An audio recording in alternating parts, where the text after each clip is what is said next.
Hello everyone, welcome to my channel. My name is Terry Lynn. Today I'm going to show you what we have left in the garden, and it's not much. Fall has arrived and a lot of the plants have died off, and we have done most of the harvesting, but we still have some harvesting to go. The most exciting thing for me, the pumpkin patch. And though we only have 3 pumpkins, it's still exciting because 2 of them are enormous. We still have plenty of zinnias left. In my opinion, these are the prettiest flowers you can grow by seed for summer flowers. Cosmos are pretty also. They're very lacy. These are dark pink. We have light pink and dark pink, but I love the zinnias best, and the orange is my favorite color for a flower. These I grow by seed. They're super cheap to grow. And we have parsley I grew by seed. We have plenty of parsley. It's been a wonderful year. I can't stress that enough.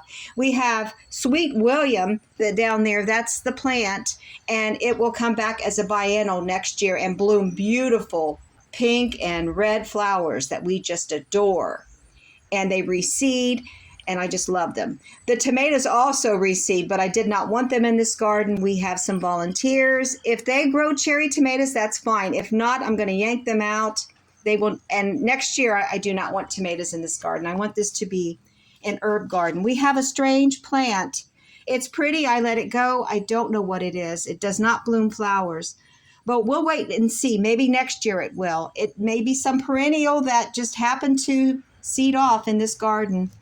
And here we have purple sage. We only have 1 bloom right now, but this comes up every year. I bought this from a plant 4 or 5 years ago, and it is beautiful. And of course we have, and I can't get enough of these 4 o'clocks. Actually, I've got enough of them. We've got plenty of 4 o'clocks, and they're starting to die down now, and we're not seeing them bloom as often. One of my favorite flowers is lavender. It's also an herb, and it smells divine. We just love it. And it attracts a lot of bees and other insects that are pollinating. We have peppers. We had a wonderful harvest of red peppers this year, but we also have some green peppers, which I found out my husband likes the green peppers better. He's very old school. And so I'm going to pick some of these for him for stuffed peppers, and I'm going to eat the red peppers. Let's see here. We have some tomatoes left, and we have just a few red ones. We have plenty of red ones in the freezer though, but I'm interested in green tomatoes because I'm craving some fried green tomatoes. Have you had those before? Do you have a good recipe? Let me know. And we've got plenty of green tomatoes. There's some towards the back. I'll show you in a little while here, but I just want to finish the tomatoes out here and take the plants down. That one has a bad spot. I don't know what happened to that, but we stayed pretty much, bad insects didn't get on this. We always grow marigold. Marigold is wonderful because so many insects that would eat the tomato blossoms or the tomato plant, they don't like the smell of marigold. And so we have some marigolds, and I want to save these seeds and replant for next year, maybe do some starter plants, maybe give some seeds away. Marigolds are wonderful. I love the spicy smell of marigolds. Here we have tomatoes on the fence line. So that's a good thing. Yeah, and there's some cherry tomatoes. This was volunteer's cherry tomato, and this is ready for harvest. Here we have our snow peas. I'm really excited. They are ready for harvest. My husband loves them in veggie plates and stir fries. So this will be really delicious. I need to pick these. We don't want them to get too tough. They're very tender right now. We want them to be tender when we eat them. So we'll be harvesting this today along with those cherry tomatoes and a few other things. Some of these bush green beans are ready for harvest. They're very skinny. I'm not used to bush green beans being this skinny, but I'm going to harvest them. They'll be great in a shrimp stir fry that I'm going to make. We still have plenty of kale, and it's just so beautiful. I'm using this as one of my most attractive features in the garden right now because I don't have much else going on. So I need to figure out a good recipe where I can use a great deal of kale. Here we have another lavender plant, which keeps the bees a-buzzing for pollinating. It comes back every year, and it's absolutely marvelous. And there's some lemon balm. I've been wanting to make a recipe with that, a dessert. I need to make that recipe before these die off. And I could harvest these and put them in the refrigerator to keep them fresh. We have two rhubarb plants, and the largest one is dying down, and the little one's still thriving, but it's not getting big.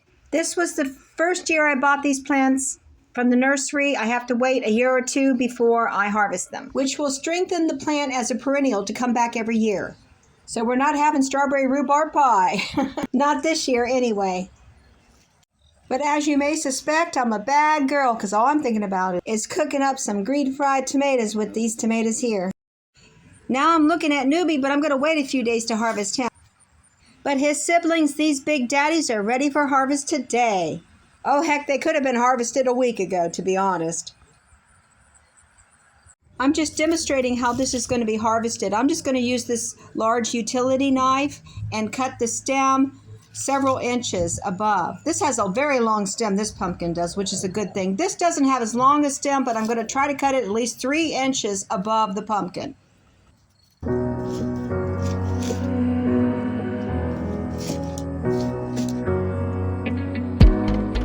So I found the strength to say it was harder than catching the moon. And when the words fell out, I saw the warmth filling the room. So I gathered the strength to lift it, and you picked it up and laid it down, and you picked me up and I am found.